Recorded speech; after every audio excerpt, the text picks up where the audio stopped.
Hey Josh, how you doing, man? You okay? Not doing well. Doing well. Good, good. One of the first things I really wanted to talk to you about is because obviously you've got the US Open for catch wrestling coming up relatively soon, and it's been sort of like, if you don't mind me sort of assuming this, it's been kind of your like mission over the past must be more than a decade now to sort of grow the sport and build it up to a bigger stage than where it has been over the last few decades. So if we go sort of like right back to the start, where was it that you first got sort of introduced to catch wrestling? Well, I guess unbeknownst to me that a lot of the fighters that I was into when I was watching MMA as a young kid and just kind of getting started, well, kind of literally getting started in the, I guess it would be mid nineties, um, were catch wrestling based guys, but I didn't really know what catch was. There wasn't the wealth and ease of access to the information, even though we had the internet. We were learning about what was happening in fights in Japan and Russia and Ukraine. I mean, there were tournaments popping up all over the place. But getting a hold of those was it was doable through like tape trading and things like that. But it was risk lots of information. Yet we didn't have the capability of watching so much video, and like people weren't uploading and turning books into PDFs. So there was still, you know, quite a gap between what we have at our fingertips today versus then. So I knew that there were certain fighters that had approaches that I instinctively were more interested or more attracted to, like the shoot wrestling guys in Japan, because of what it was a very aggressive, fast paced kind of system where they're constantly going after leg locks and other things. Where the BJJ based fighters, they weren't touching legs at all. And then seeing the BJJ guys over there and getting leg locked, I was like, oh, that's interesting. And then even seeing within the BJJ scene, as soon as it was more than just Gracie's, how some of them were very takedown specific, even if their wrestling was mediocre. And some of them were very guard specific. So it was just this, I was starting to see all these little dichotomies, these little differences here. And I just was always drawn to the shoot wrestling side of things. When I first saw the UFC, it was UFC 2. And, I thought Ken Shamrock was the coolest. Or even then, when I saw Dan Severn, I was like, "Ooh, that's really awesome!" And Oleg Taktarov leg locking people, I was like, "Oh, I'm into this." And Marco Uas. So I was always, I guess, and plus coming from a wrestling background, I think it fit quite well, being that catch is the foundational style to American folk style wrestling. Um, Although these are all things that I would have to learn at time. So it's quite interesting you say sort of like Shamrock and Elad Taktarov, those sort of guys appealing to you in the early days of the UFC. Is it not something you find yourself sort of like standing alone there, where I think most people when they watch those early events, they were sort of immediately drawn to Hoist Gracie because he won, you know what I mean? So they were Mhm. sort of like drawn straight into that style, whereas you saw something in the opposite side of the spectrum. Yeah, I mean, I thought the first time I hadn't seen UFC 1 and I didn't see UFC 2 till 94 on a tape. Um, but when someone described UFC 1, he's like, "Oh man, this judo guy won." I was like, "Of course, judo is tough as," because I had done some judo before. And and then when I finally saw Hoist fight, it wasn't exactly what I expected, I'll tell you that. But the submission stuff, like over the arm bar and something, like I already understood some of these things from doing a little bit of judo and then watching pro wrestling. But I thought he was cool too. It just, I didn't inherently, I mean, I saw that it was a necessity to be able to fight in all areas. And one of those areas is on your back. Um, but I didn't inherently, I wasn't drawn to it. I thought, what the hell? I mean, you might end up here. And so you grapple wherever you grapple, you fight wherever you fight. Although a lot of that has changed now in terms of people are really more cognizant about putting the match where you operate best and where they operate worst. But back then, for some reason, we kind of had this idea like either people were highly, highly specialized, and so they really only fought in one area, or they would just fight you wherever it went. It's like, oh, I learned how to grapple now, so I'll grapple you. And it's like, no, no, you shouldn't be doing that. But anyways, uh, I was a guy that thought being on top was much smarter, and using more striking on the feet and going after legs. I just from the beginning, I just thought, if you were a guy that could fight well everywhere and perhaps excel in maybe one or two, you would have such a leg up. You would be far more capable against the broad variety of opponents. And I saw like the shoot wrestlers as having a more complete style. I mean, now application wise is one thing, Ken made mistakes in his earlier fights. I mean, he's really one mistake away from being the champion of multiple events, right? But, c'est la vie, that's how it goes. Uh, uh, but nonetheless, seeing everybody, and as much as Hoyce had done whatever he had done with his brothers and all that beforehand, and Ken and these people, everybody was still figuring it out. They really were, everybody thought they had an idea until they started going, and they're like, okay, maybe there's even more to this than I'd considered. And me as a bystander wanting to be a part of it, I saw it too. And I just went with what I felt was the thing that was more natural to me and that would allow me to have, the broadest, most applicable, I hesitate to say style, but approach really towards MMA. Well, I mean, it definitely worked for you, of course. I mean, the youngest UFC heavyweight champion at the time as well. So, I mean, it's something that approach clearly worked for you in MMA, but I think it worked really well for you in submission grappling as well, obviously at ADCC. And that's one thing that I wanted to ask you, because obviously you had those performances at ADCC back in the late 90s, 2000 as well, I think. And you never really returned after that, though? Was it something that you just didn't really... Fighting was the overall goal. We didn't, or at least I didn't quite treat ADCC. I mean, the second time I went, I wasn't in the tournament, and I got brought in last second. I wasn't training, so wasn't my best performance by a long shot. And the first time it was just, we didn't really know what we were doing to a degree. I mean, we were grappling, but things really hadn't been gamed out enough to figure out what this is really going to be like. And, at some point, Matt had a great strategy for it with Jeff after Jeff being so successful. And then he even took Reese Andy's brother, Darren Andy, who didn't really grapple much, had wrestled at Minnesota, 191 pounds or so. And now he was like 240. And he just went out there and stalled everyone out on the initial phase, then got the takedown, and he took fourth in ADCC in his first like major grappling competition because the wrestling quite hadn't come up yet on the jiu-jitsu side of things, and rules are still being ironed out, and refereeing and such. But after a while, it's like, well, yeah, there's a potential to win a bunch of money if the sheiks really get behind you, but not necessarily. And I want to fight. You can be ADCC champion all day long. I'll knock you out. Like, I don't care. It's all great stuff, and it's all awesome that these variety, be it now, of course, with a much bigger pool of events you could compete in.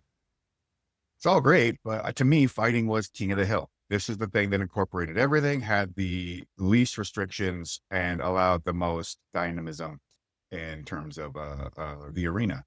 So I just was like, yeah, I'd always kind of had a thing in the back of my head to like really prep and do ADCC right, but then I got old. So, yeah. Well, I mean, you say that, but you've had a fair few grappling matches sort of like later in your career as well. You faced Gordon Ryan, I think, at one of the quintets, wasn't it? And then you've had a couple of other matches in the last, 5-10 years as well. What's the kind of like thought process behind it? Because you sort of pick and choose at random moments. I mean, you'll go 2-3 years without a grappling match, and then you'll sort of jump back into it at one event. Well, with Gordon, he wasn't even in the event till like a week and a half out or something, and it's like, well, okay. And the thing is, prepping for those quintets was tough because I had zero people of that how do you put it? Like the way the world of grappling has gone and all their little games and tricks and little, it's like they have, and as they should, they put all their cards into one direction so heavily, that you need to wrestle with those guys to at least, um, get a feel for some of the stuff that's going on. Just, get back in your groove versus like, oh yeah, he's going to do all this shit. I'm just going to punch him in the face and stifle his positioning and hit him. And no, there's none of that. So it changes the game a lot. And to be honest, if I really needed to try and find a way to get guys of that nature and train with them, because Gordon coming in, this young dude who all he does all day long is train with like the top at only this thing. He ain't a fighter. He is solely dedicated to being a submission wrestler, and he's the best. It was just like, oh well, okay. It made things a bit difficult, but honestly, I don't know. I mean, look, Quintet came around. I wanted to succeed because I was a part of the creation of the whole thing, and so if I had to get out there, sure. And then the last time I wrestled Owen Livesey, part of that was just because he's the worst type of person for me to wrestle, the stocky, stalling, defensive type guy he's really tough and tight. And I had a game plan for him, but I couldn't put it into effect. And yeah, I lost a decision. So I'm just often the issue is I don't have the ability to train for myself the way I used to. So sometimes I take them anyways and go out there and see what happens, see how I feel on that day. But yeah, I don't really take matches anymore because I'm just too busy. And to go out there and not perform at a level I can be happy with, regardless of the outcome, doesn't sit well with me. Yeah, well, you mentioned the match with Owen Livesey. That was the Catch Wrestling World Mhm. Championship one, wasn't it? And I know obviously you competed in Catch Wrestling Worlds a little while ago as well, but more recently you've been focused on bringing the US team over to the UK for that, haven't you? Mhm.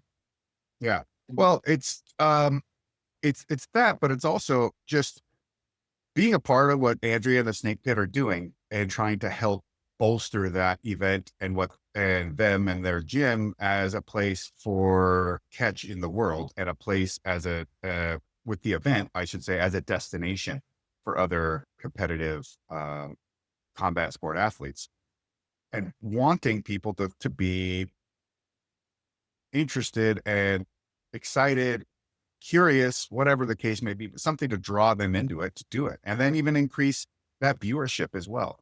I really do believe in catch. We have a slightly different system that we run in the US, but I want to see this sport grow to a level that is it going to overtake IBJJF?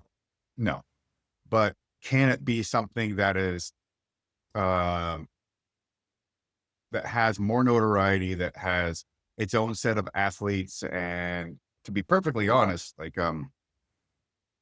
in my opinion, the catch wrestling approach is superior to BJJ in terms of your typical or your standard approaches towards something like MMA. I mean, even whether they know it or not, almost everyone in mixed martial arts now does not play guard, and they all wrestle like a catch wrestler, trying to, constantly get back to their feet, wrestling up, giving up their back, which used to be a cardinal sin, supposedly. And, I've heard so many guys from the BJJ side of things literally complain about some of well, they did really well. Your guys, they can't give their back up. It's like, yes, they can. You don't wrestle. You've never wrestled folk style. So for you, it's an area that you don't really play in. You either get your back taken and the work to get out of it, or you try to take someone else's back, or, they get tired and maybe you're punching them, they turn it, fine. But with us, it's like, no, we'll give our back, because if you think you're going to get it, like, good luck. Like, we're already in motion and we know how to wrestle from this position. That's our defensive position. But then you saw, as MMA, the game of MMA, specifically within the UFC, has been evolving, and people have been building these game plans. Yeah, the BJJ based fighters are giving up their back, going up the wall, because it's the event that will really determine. Uh, it's the game that determines the approach and the training, and it's just that BJJ in a standard way had been, successful enough, and with the IBJJF on top of it, and even ADCC, they're like, oh, I can just lay on my back all day. But it's like, no, no, you can't anymore. And unless there's a significant deficit in the skill game, you ain't subbing anyone on your back, dude. I'm sorry, unless they're hurt, beat up, or just stupid, or they're, like I said, there's a significant gap in that skill. You're not getting them. I'm sorry, it's not happening. You're not armbarring him in 5 minutes. You're not choking them. You're not doing any of these things. You have to work on those things for those moments when they present themselves, at least to create the threat. But it's changed a lot, and BJJ changed with it. As Abu Dhabi became more popular, all these wrestlers started wrestling, and you go to IBJJF, and there's very little wrestling because it's not rewarded. So it isn't so much that you have to play guard. It's just like, well, there's way more incentive to be on your back to pull guard and do this than there is to do something else. And then with the no-gi sub-only game, man, stalling, guard pulling, like all kinds of weird stuff that nobody, even the founders of the various BJJ schools at the beginning would have been like, what the hell are you doing? That is so strange. And then even like the EBI rules that you're playing 2 games. Oh, can't beat you at game 1. I'll just stall and defend until I can win at game 2 in a position I could never actually catch on you because I'm not even in your league, but I'm good enough to not get caught. It's like, well, okay. But the thing is, it doesn't matter what rule set you create. There's always going to be problems. There's always going to be a gap that someone's going to exploit. And it's just really, you have to be really diligent to go through that game you're creating and start trying to cheat, game the system, play it out in its most pure form, and then everything you can think of from there, and constantly work on this and even have people come over and that you're working with and debate each other, figure out how he would exploit this, and run these scenarios and these situations in your head over and over and over and over and over, then run test tournaments and see how that all plays out, and spend that time learning from everybody else's styles and events and how they run and your own, and then that mental planning and gaming in your own head. And you hope that at the end of the day, you've created something where you know where its weak points are, but you've created the proper incentive structures. And if you can keep the referees highly competent, then they can move the action where it needs to go, because a lot of it does come down to referees. There's a lot of stalling in IBJJF and ADCC that is really down to, just, in my opinion, I call it bad refereeing. Not to mention, there's things like, I think it's total bullshit that you can fly off the mat in ADCC and keep wrestling. It's like, what are you doing? This is nonsense. And the restarting the position and the position you ended out of bounds in or whatever, I'm like, doesn't work. Unless you're going to do what Pride did and take a digital snapshot immediately right there. And then it's just, there's too much at stake for these guys to not try and get that one little advantage. And it becomes, I understand it's part of the game, but it becomes a little bit of an ugly part, if you ask me. I think you make a really good point there that like any rule set is always going to get exploited by top competitors, because at the end of the day they are all trying to win. And I think you see that with like Olympic judo, wrestling, and any rule set. You're going to find ways to maximize the advantage under the rules in play. So if I can ask you maybe a little bit of a contentious question, and with catch wrestling, what do you see as the sort of like weak points or the elements that can be gained in that rule set? The tricky one with that one is if you can find a way to always be active enough to not get called for stalling. I mean, that's easier said than done, to be perfectly honest, because the guy you're wrestling isn't there to allow you to run that game out in that way. But that I think is kind of that's actually, doesn't apply just to catch, it applies to everything, right? That's the main one I could see with someone attempting to seem like they're really trying to go for a finish, but they're really not. So, I mean, that would be the one, but then you just got to trust that referee's discretion. And to some degree, you go, well, if that guy on bottom is really incapable of stopping you from or changing course direction, um, from if you're just trying to do just enough, I don't know, it's kind of a blowout anyways, to a degree. Um, Nothing is ever going to be perfect, and no person in the referee position is going to be perfect every day and every match. But one thing I try to do is do a small little clinic and Q&A with my referees after events and get their impressions on things that they thought they made a mistake on, or something they may have missed, uh, something where they felt like someone did something that was novel. So, okay, how do we prepare for this in the future? Or how did we handle it then? Was that the right call, the bad call? And go over these things to continually level up our refereeing staff as best as we can to make sure that they can see these things happening before they even come into play, which is good, being ahead of the game, and making small adjustments along the way. And a part of that is because I want our ACWA tournaments to be incredibly fair, well run. And my standard is collegiate and international wrestling, which by and large generally has superior refereeing and judging compared to BJJ or grappling, anything. There's a lot of people involved in the BJJ world that very good at BJJ, but their concept of sportsmanship, games, rules, like putting together a competitive sporting environment is actually very weak. And they just think like, oh, you just go out there and do this. And then, oh, I'll just cancel this rule. And that it's like, okay, you guys are all over the place, all over the place. And the world's for IBJJF are one of the biggest competitions in all of submission wrestling, or grappling, I should say. Not probably the biggest if you count all the belts, in terms of the amount of competitors. But and not to say that wrestling's, every sport has deficiencies in its judging and refereeing to a degree, but I see shit in the IBJJF sometimes. I'm like, that is awful. Who thinks that's good? Like, that is ridiculous. But they're coming from the world of BJJ often. And again, that BJJ world doesn't have the infrastructure and hasn't had the oversight that wrestling has. It just hasn't. It's not an Olympic sport. It's never had that kind of oversight. It's doesn't have the same numbers and legacy that the NCAA Division I championships in wrestling does. But those are my goals. Those are the things I work to. And when the IBJJF, especially back in the day, it's been a while since I've even had anybody in my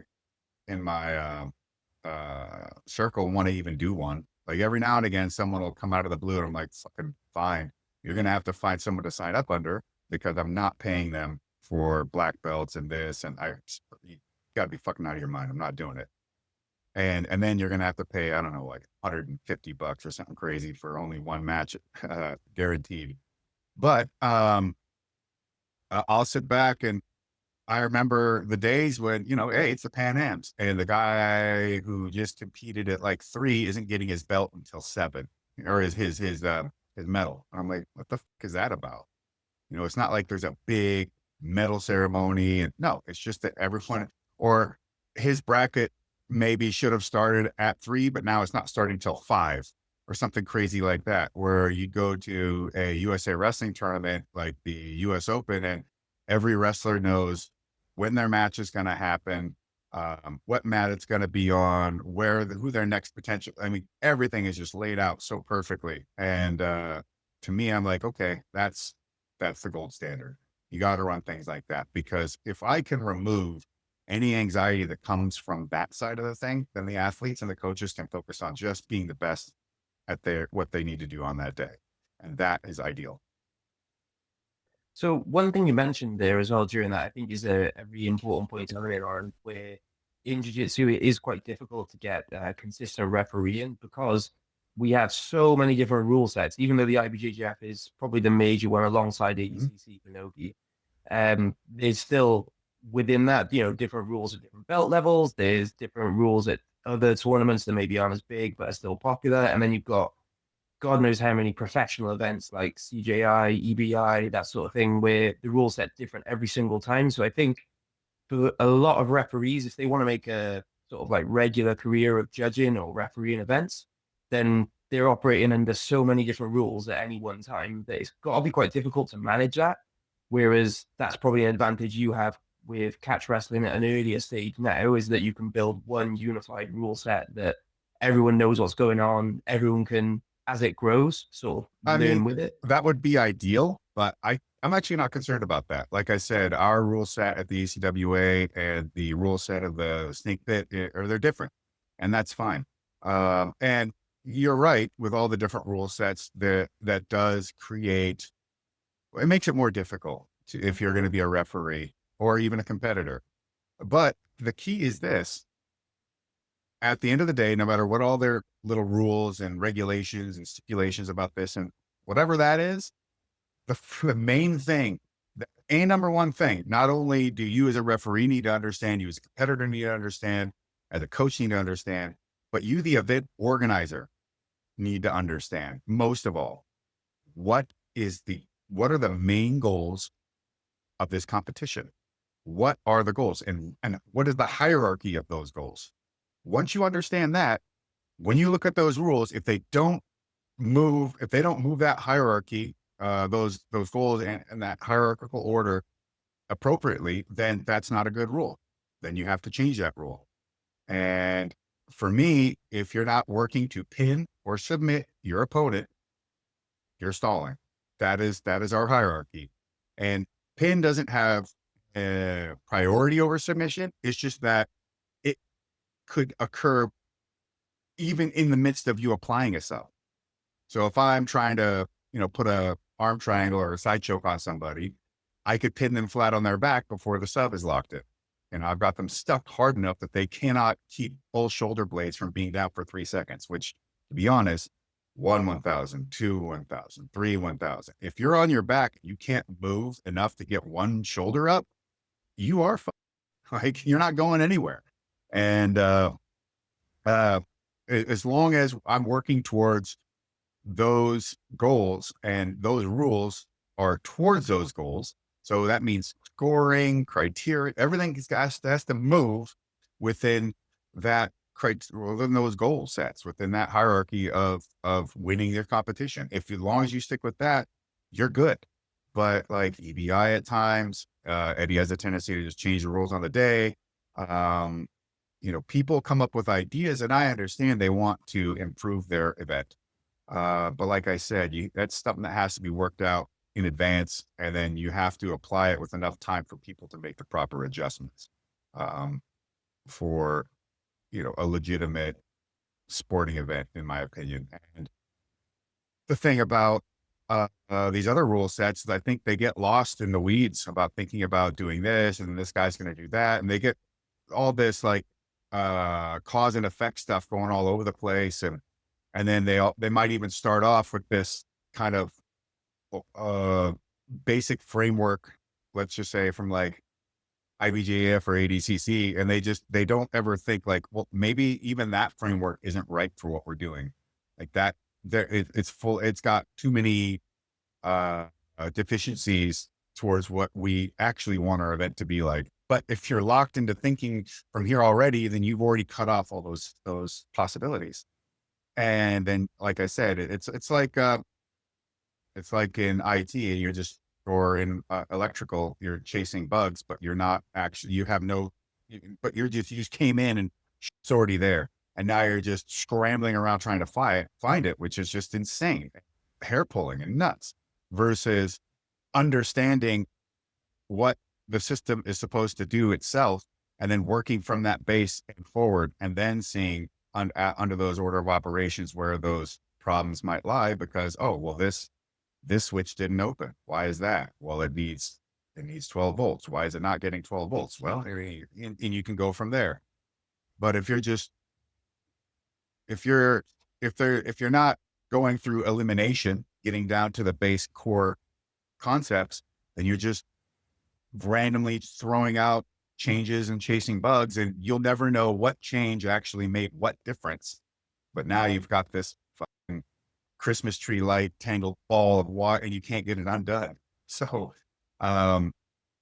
yeah, I mean, understanding what the foundation of what is supposed to do and why. And, I also think it's a little bit of an unnatural way of thinking about things for people. They just like, oh, I should just like beat the guy. Like, yeah, I mean, correct. But if I'm going to organize an event, I need to make sure that I've thought of it in the most structured, analytical way so that I've created the framework for you to play in and you know what the boundaries of it are. And if we figure out there's a place where we can knock a wall down and open a little space, sure. But ultimately, you're still playing in the same house. I think you're right as well, where ultimately the goal should always be better than the other person and then submit them or pin them in catch wrestling.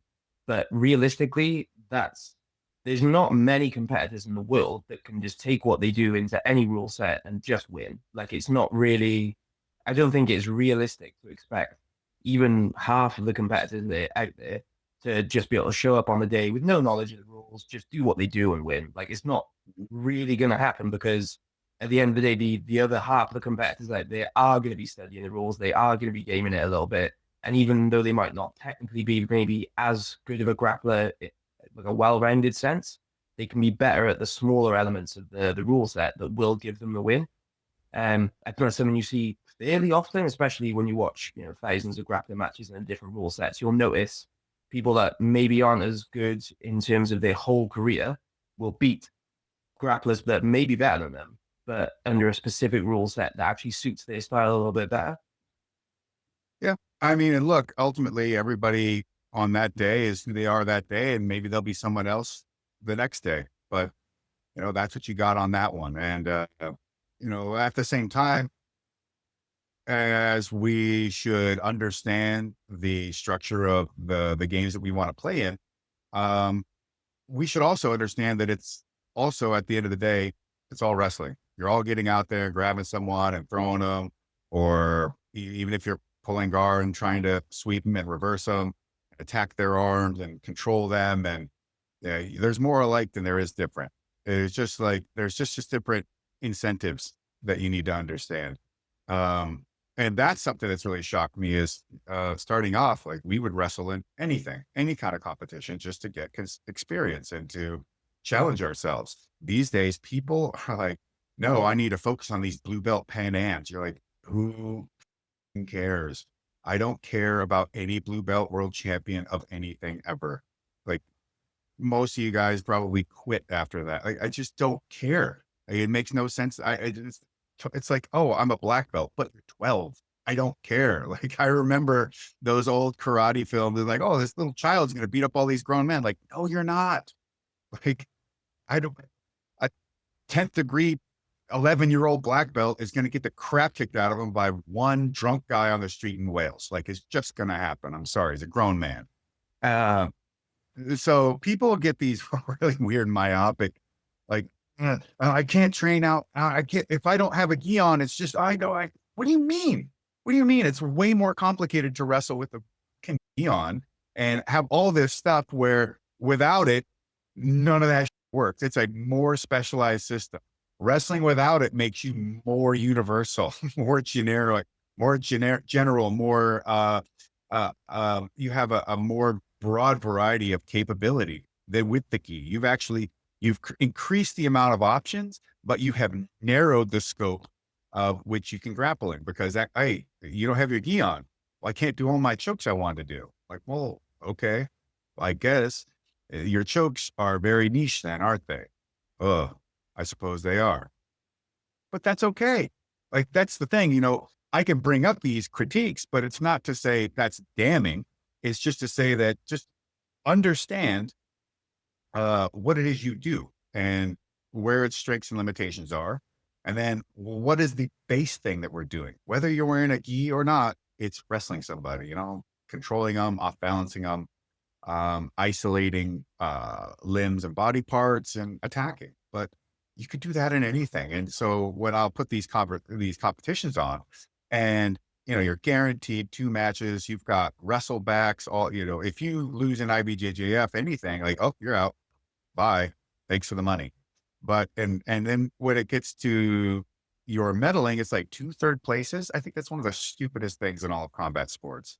And I'm like, no, well, it's like the NCAAs. Damn, you had a bad first round. That sucks. Well, now you got all day to wrestle through those consolation brackets, and look at that. Now you have a chance to wrestle for third and fourth. You can medal,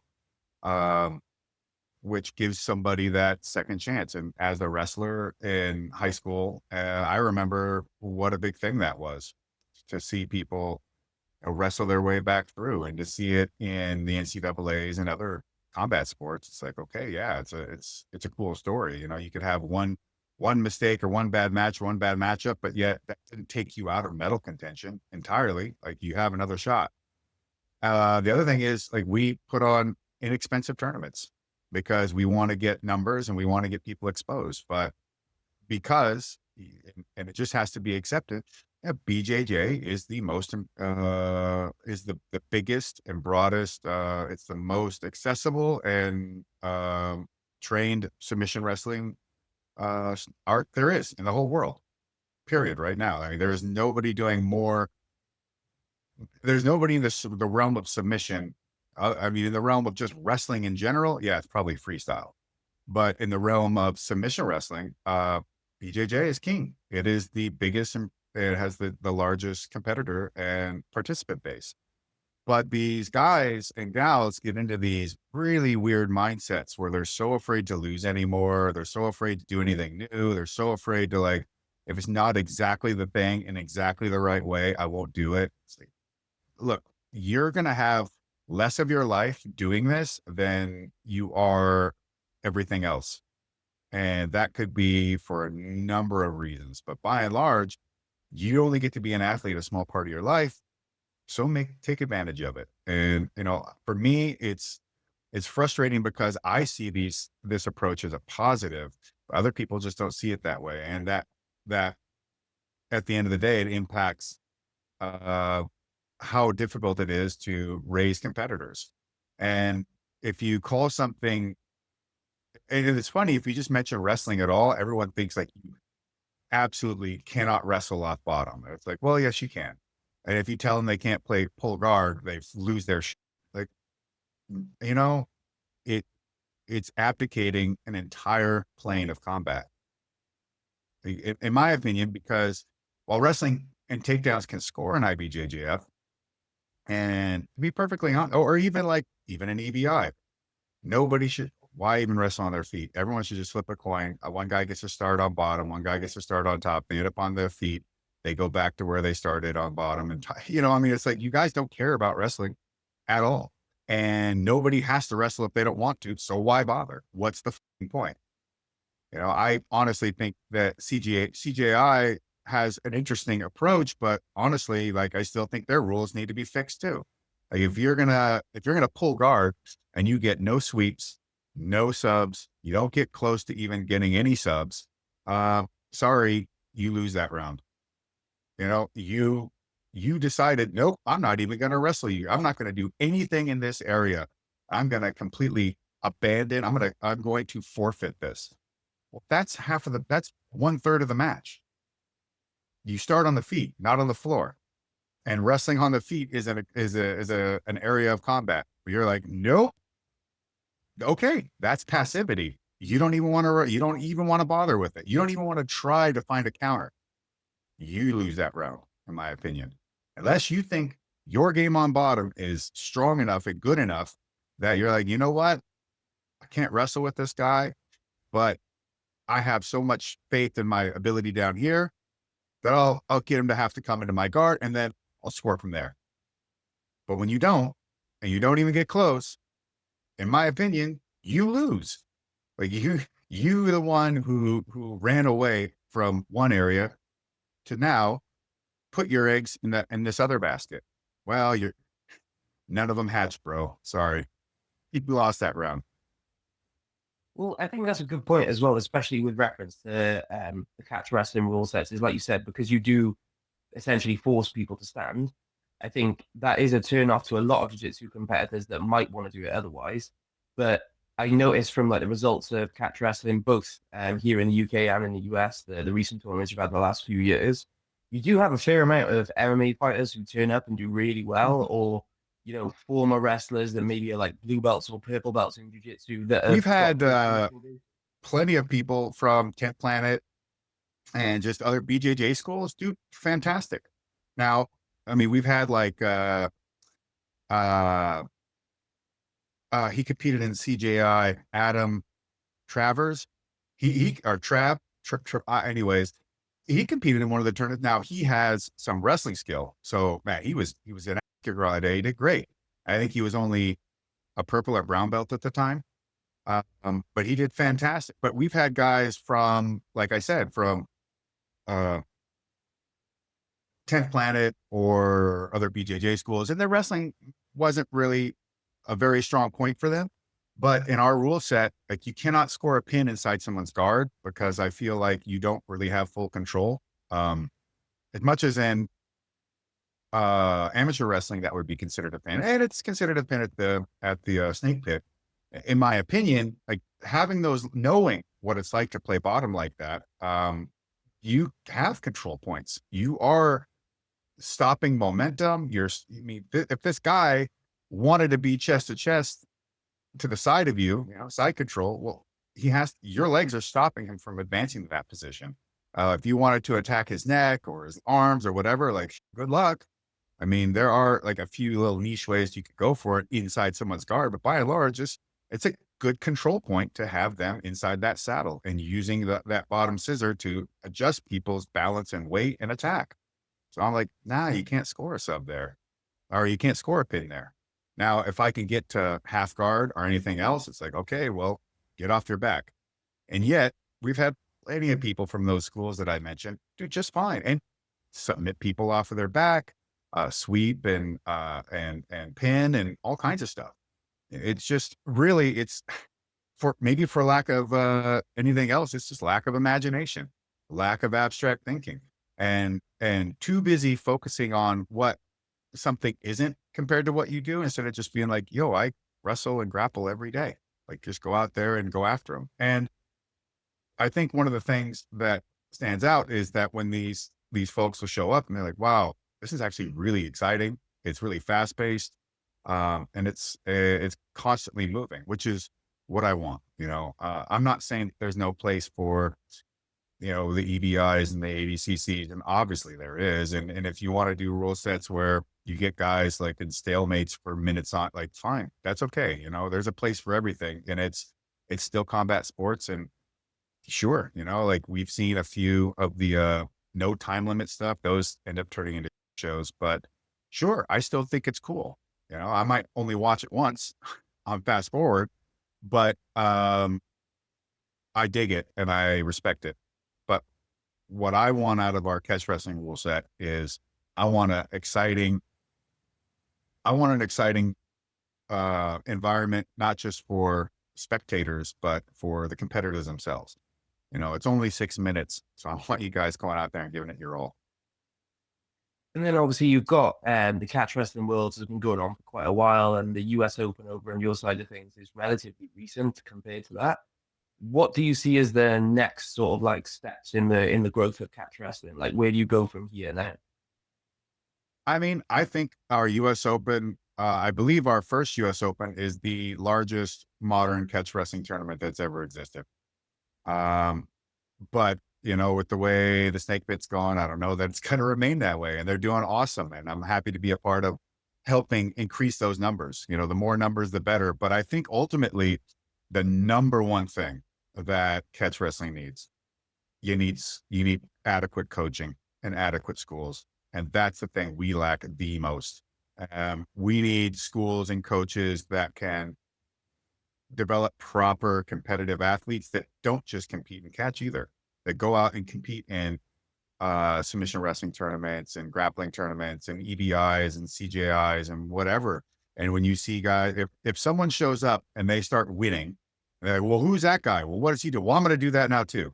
Whether it's even the right thing for you or not, who cares? But like, people are going to be drawn to what they think is going to be successful. And, nobody in BJJ was about leg locks. And then all of a sudden you started seeing all these dudes from, this, the Danaher squad and other people getting all these heel hooks and stuff. And then everybody in jiu-jitsu was a heel hook guy. But as you noticed, it was all off the back. None of it was from attacking on top. Why? Because it was way easier to pull guard, play your sweep game. And then as this person's posting a foot or whatever, then you could angle on underneath it through the gap that gets created. I mean, it's a fairly sensible way of thinking about it. Especially if you guys are already working from I'm going to play off my back perspective. But now you can even see, but then every now and again, you'd see like Gary Tonin or these other guys, which I call outliers. When they take you down, they're snatching your leg up at the same time and being aggressive, more like a catch guy, more like the old school shoot wrestler dudes. If we can, well, I need to get my association put together as well, so I can grade and rank and have oversight on creating proper coaches that can create competitive athletes. And then if that can create some momentum, then we'll get more students, we'll get more people, because a lot of these schools will probably be mixed, right? There'll be a catch and BJJ and different stuff. And people can see, and whether they know it or not, even right now, tons of stuff in BJJ right now is catch derived. We were doing it in catch before they'd ever even thought of it, or before some of these people had even, gotten out of their diapers. And, the leg lock, some of the stuff in the leg lock game, everyone now knows about mother's milk. That was Gene LaBelle gave that to Eric Paulson. That's where that came from. It didn't come from anyone else. And there's a variety of different, and I'll see people on our favorite way of finding new submission wrestling stuff, Instagram. You'll see somebody doing something. I'm like, well, that's a toe hold. That's a reverse outside toe hold. That's this, that's that. That's a cravat. That's it. They don't know because they don't know. They're really just focused in doing what they're doing. But yeah, there's tons of catches just bleeding constantly into BJJ at this point. And it's like, yeah, well, it's just another way to grab someone's arm and twist it, right? I mean, there's only so many ways you could do it. So I'm glad to see that, but I want it to be known as such. And so for people to go, oh, well, there's another style I can go and train in, and it can play into what we do already. And we can add, subtract as the individual needs and is more inclined towards certain approaches.